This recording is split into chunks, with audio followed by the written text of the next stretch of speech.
Hey everybody, we're going to do the Unit 1 review for retesting.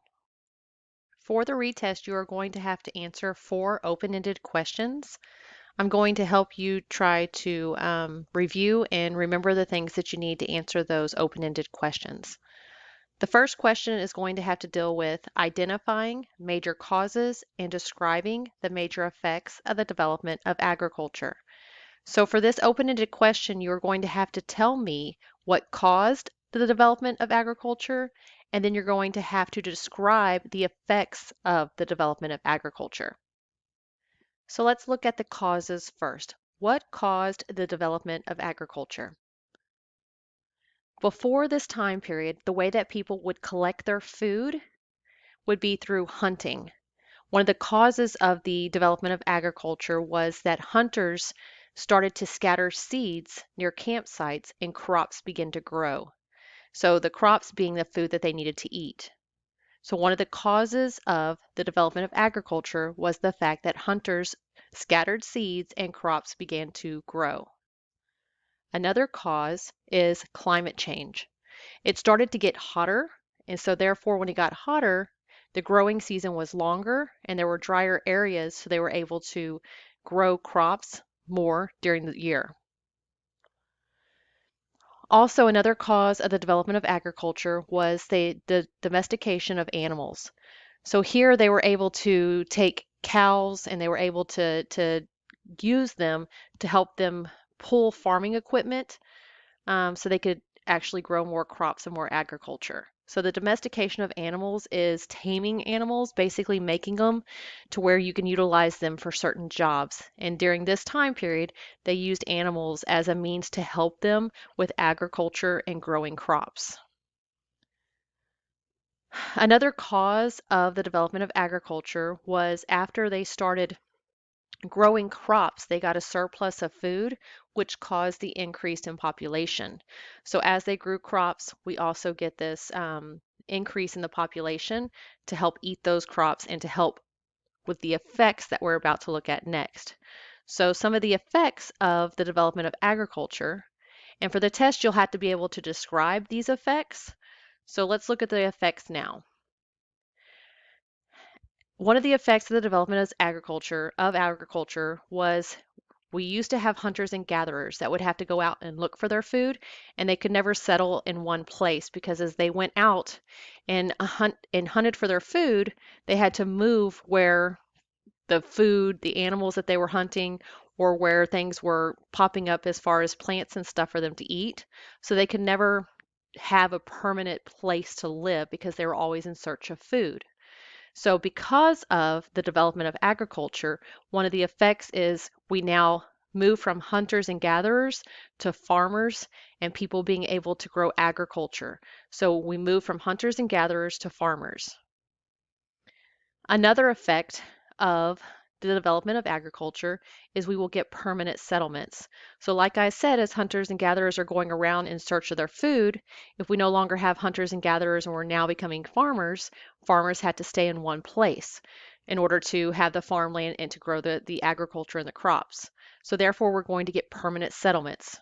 So these are basically permanent places that these people will now start living. Another effect of the development of agriculture is we're going to get the development of civilizations. So civilizations being that we're going to now have places where a large group or a larger group of people will be living together.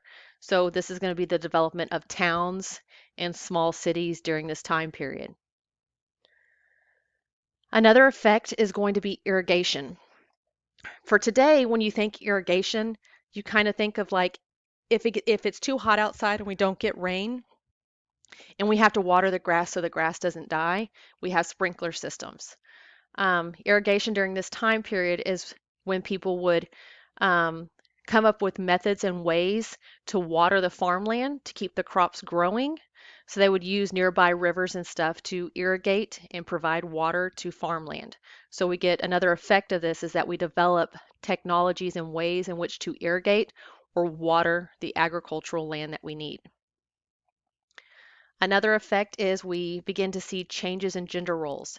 So before this time period, when we were hunters and gatherers, the men and the women would go out in search of food. Now what's going to happen is we're going to get our farms and stuff, and men are going to start working the fields, and women are going to move more into a domesticated role where they're taking care of the kids and taking care of the home rather than working out looking for food. They're not working the fields, they're at home. So to answer this open-ended question, you have to be able to identify the major causes, what caused the development of agriculture, and then you have to be able to describe the effects of the development of that agriculture. So looking at the slide, make sure that you know the causes and make sure you know the effects of the development of agriculture.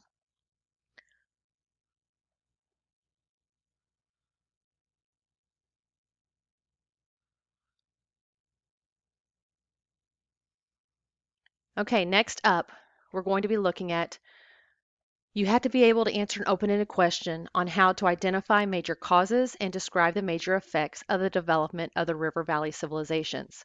So just like the previous question, we are looking at the causes and the effects, but this time we're going to look at those permanent settlements, those river valley civilizations that were formed because of the development of agriculture. So here you had to know the causes as well as the effects. So let's look at the causes first of the development of the river valley civilizations. So the first cause of the development of the four river valley civilizations, which was Mesopotamia, Egypt, the Indus River Valley, and ancient China, we get these four river valley civilizations because of the development of farming. So the development of agriculture, where we get those permanent settlements, people can now grow their food and stay in one place. Another cause is the permanent settlements. They're near fertile areas, so near river valleys. We now have people that are staying in these permanent settlements and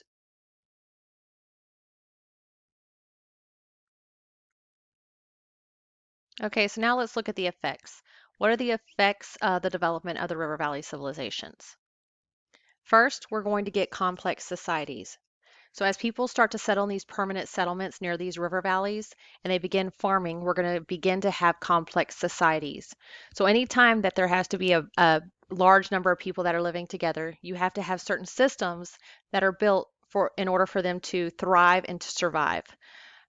So we have complex societies. First one we're going to look at is the specialization of labor. So instead of one person doing all of the work for a certain thing, you're going to have people that are going to be able to do certain jobs. So like today, we have teachers that teach. We have lawyers that take care of law stuff. We have doctors and nurses that take care of medical stuff. We have engineers that take care of engineer work. So you're going to have specialization of labor where people start to get really good at certain jobs and then they start working to earn a wage. So you get specialization of labor. You'll also get social hierarchies. So as people start doing jobs, some jobs are going to put people higher up on a ladder, and then you'll start having your upper class, your middle class, and your lower class. So you have social hierarchies. You're going to get government institutes, so you're going to have government system, laws that had to be written in order to govern people that are living together in a large community, right? Next, you're going to have economics and money, so you're going to start exchanging goods for other goods. So you're going to get kind of an economy going to where if you want this, I'll give you this. If I want this, I'm going to take this in exchange for this. You're going to get religion, so people are going to start believing in certain things and believing in certain ways, so religion is going to emerge. We'll have record keeping, where people will start recording things that are going on or writing things that are going on in their societies for future generations to know what's going on. And then as societies grow, you're going to have technological innovations that are going to improve the ways in which people do things.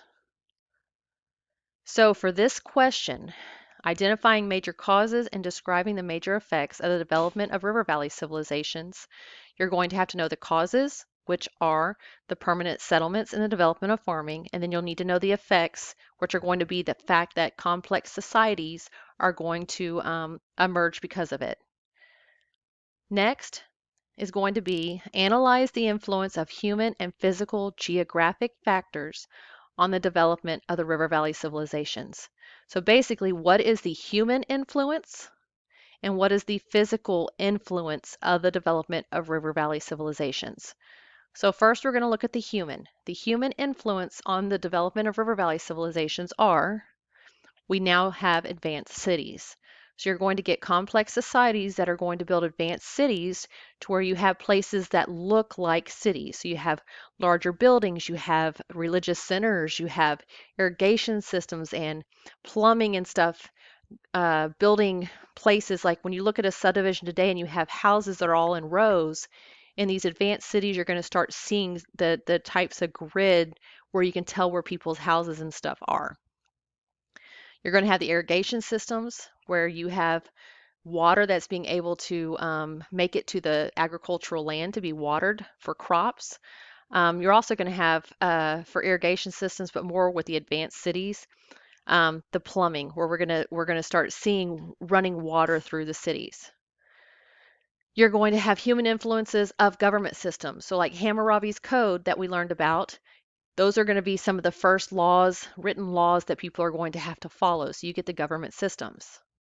We also talked about the religious systems that are going to develop because of the River Valley civilization. So as people come together, they're going to start believing in monotheistic and polytheistic religious beliefs.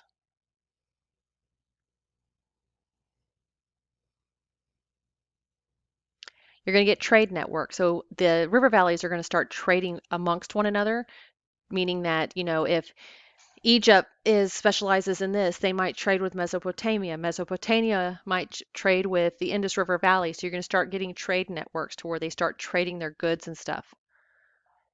Also, we're going to get the development of the calendar, and they're going to start knowing that there's 365 days in the year, so they know how to rotate their crops and when to farm and when the best time of the year to do the farming is. So you're going to get the advanced technologies such as the calendar to help people live their daily lives. You're going to get the writing systems. Some of the physical geographic factors on the development of the River Valley civilization. We went over the fact that they had to live near water. They had to have fertile soil in order to grow agricultural goods and crops. So therefore, the influence, they had to find a place to settle and make permanent settlements near fertile soil. And because they were looking for the water, they had plentiful water, they had the fertile soil, so that way they could form these permanent settlements and continue with the development of agriculture.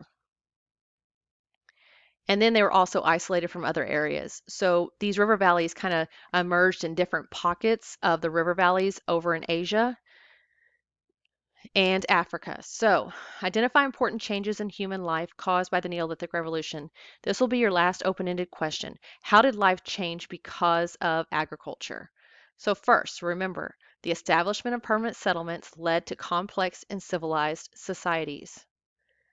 Next, remember, it allowed for job specialization and for market economies to develop around agricultural economies. You need to know that men were taking care of the land and the protection of the settlements while women started taking care of the domestic role and raising children and tending to the house. So the gender roles, this is where the gap starts between men and women, to where you have men working the land and you have women taking care of the kids and taking care of the home while the men are out doing what they needed to do. So you will get to retest.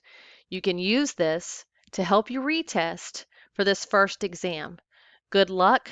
Make sure you write and complete sentences using academic vocabulary.